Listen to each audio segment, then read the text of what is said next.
Hey everyone, August is almost over, but not quite yet. Welcome to this video on the Necessary and Proper Clause and the Supremacy Clause. Not Santa Claus, but sometimes all you need is a visual to help things click.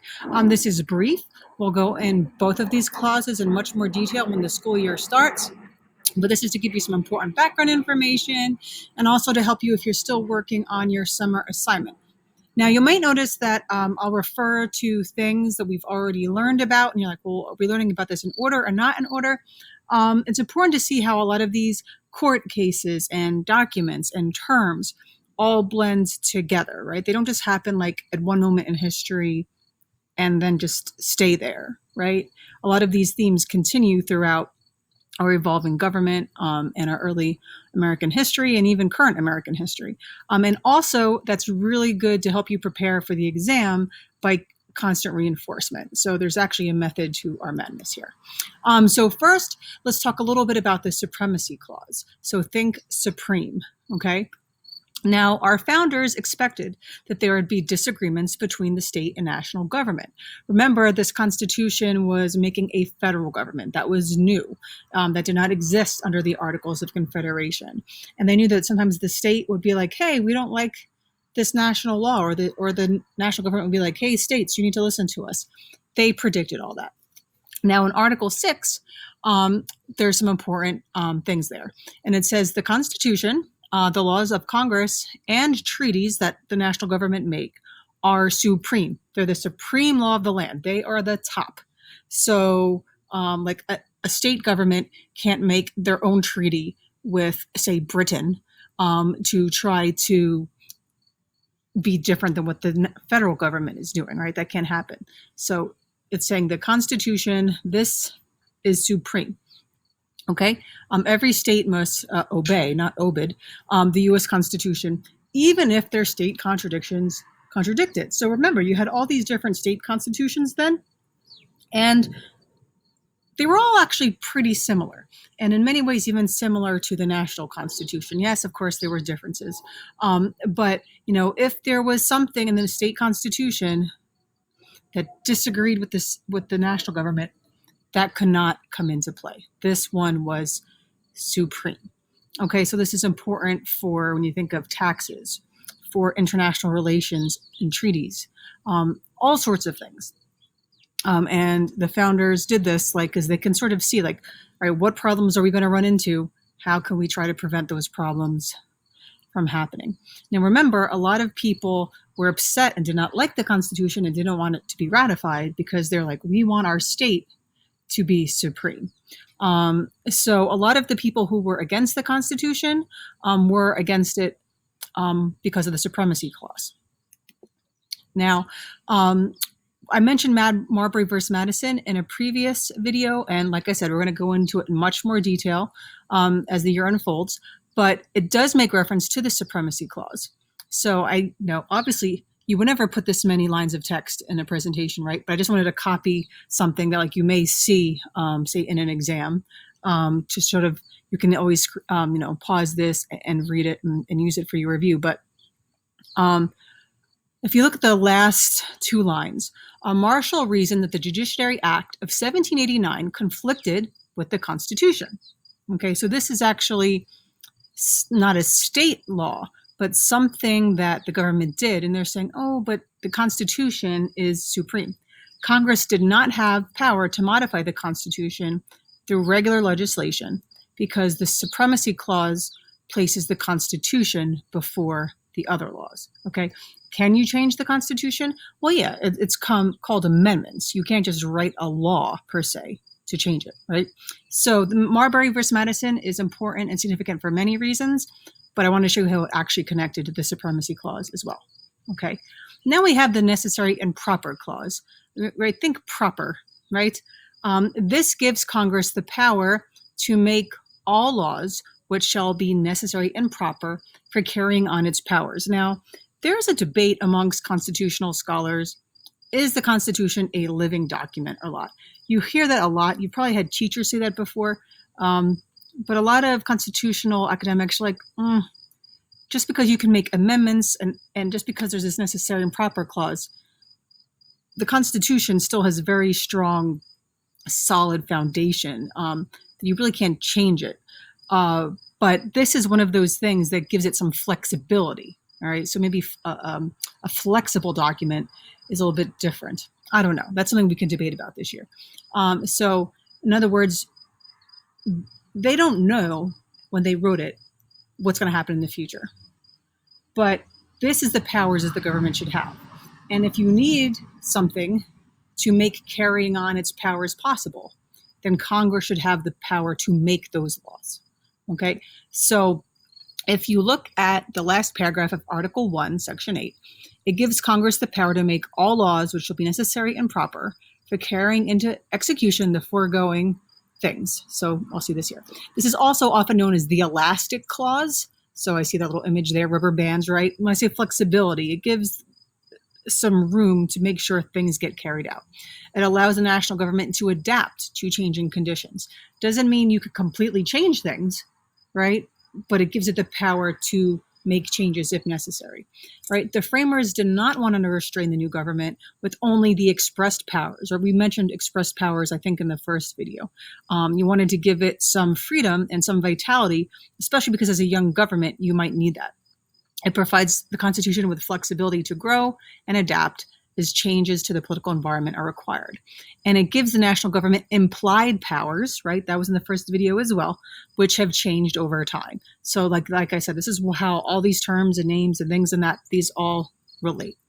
Let me know if you have questions on this. And of course, like I said, I'll go over it in more detail once the year unfolds, but this should give you a good basis.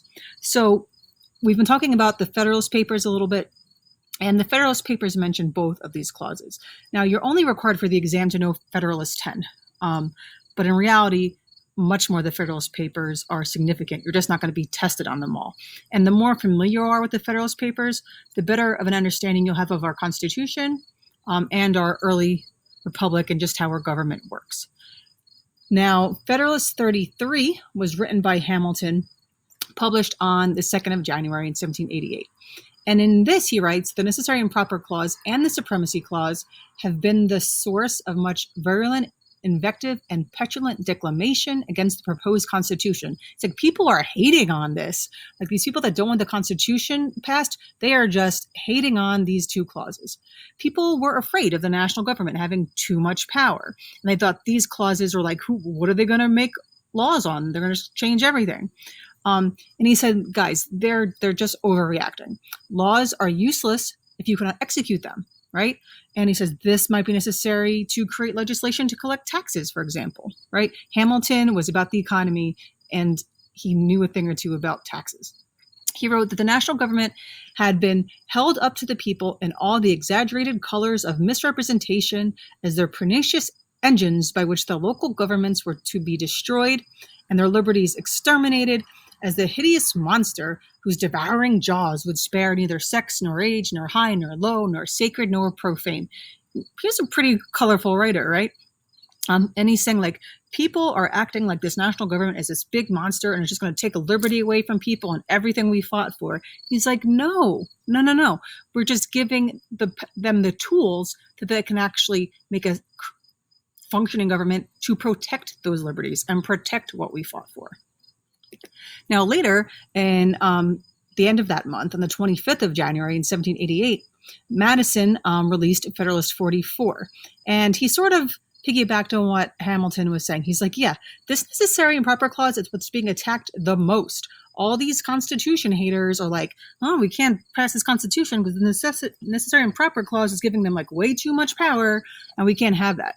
And he says, this clause is invulnerable and that without it, the Constitution would be a dead letter. He's like, you need this to let everything else actually happen, right? We don't want this dead letter. Look how awful the Articles of Confederation were. Like, we need something that we're going to make sure it works. He said, no list could ever fully take into account all the nation's present and future concerns. We don't know what's going to happen in a few years, 10 years from now. We don't know, the world is going to go crazy in 2020. So we need to put things in place for that. He says, for all you critics who think that the government will overstep their powers, he's like, no, that is the beauty of the Constitution. We put things in place so that they can't overstep their powers. Like, hello, checks and balances, right? And also, there's this other thing we have. Oh, the ballot box. So like you can vote people out if you think they're overstepping their boundaries. So he wrote in Federalist 44, wherever the end is required, the means are authorized. Like you need to give the Constitution the means to make it effective. Okay, so that's all I have. A little bit shorter. I'm not going to read from you from some paper I wrote, but I just wanted to share something with you once again to show how, like, once again, everything is all connected. So starting right about the beginning of quarantine, actually, I participated in a lecture with where I went to graduate school, and they did a lecture from these professors. It was like my history professor and a political science professor and actually an English professor about Ralph Ellison, who was an author, and his writings were popular during the U.S. Civil rights movement of the last century. I found the lecture compelling, and I said, I need to read his book, Invisible Man. I've never read it. And as I started to read it, other people from our school started reading it. Your principal, Mr. Johnson, started reading it. Ms. Giannakis started reading it. And it's a long book. It's 500 pages. You see, I read it, like I took this book with me everywhere. Like the front cover is gone. The back cover is gone. The pages are all marked up. But I finished it today. And in the epilogue, Ellison writes this. He writes, whence all the passion toward conformity anyway, diversity is the word. Let man keep his many parts, and you'll have no tyrant states. So I thought of Federalist 10, what we learned about, and Madison saying that like a republic needs to grow, and as it grows, it will actually become more stable, and that you won't have majority rule, and you won't have majority caressing the minority. Remember, minorities weren't like race minorities back then, but just like small factions. And he said you need that diversity of opinion as the country grows. So when he said diversity is the word, and then let man keep his many parts, so like all the different types of people and all the different opinions and all the different factions, and you'll have no tyrant states. So I said even those ideas of the founders were coming through in Ellison's work. If anyone has read this or wants to read it, let me know. But that's also what I challenge you to do as you read things and listen to things, as you're listening to the news, as what's going on in the world today. What about what we're doing does it remind you of? What themes exist? And as you find things, share it with us. I did want to add one more thing that I forgot. I was like, wait, I didn't mention this. Federalist 44, also by Madison, and the Supremacy Clause. So we already said how he said the necessary and proper clause was a big concern. He said also the Supremacy Clause was vital to the functioning of the nation. State legislatures were invested with powers that maybe were not specifically defined in the Constitution, and they can keep them. The federal government is not going to like get involved with the state governments unless if it contradicts it. But if the federal government was subservient to the state governments, that wouldn't work. It'd be an inversion of the principles of our government. And it would be like a monster where the head was under the direction of the members. So like where the arms and legs can like tell the brain what to do. And he's like, that just doesn't make sense. That's not going to work. And if you have all different arms and different limbs telling the brain different things, you're going to have problems. So there you have it.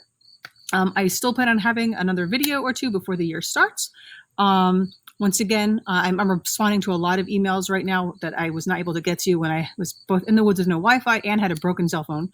But if you have suggestions or questions or ideas for another video before I create it, I would love to hear them, and I would gladly cater to that request. All right, hope everyone is doing well.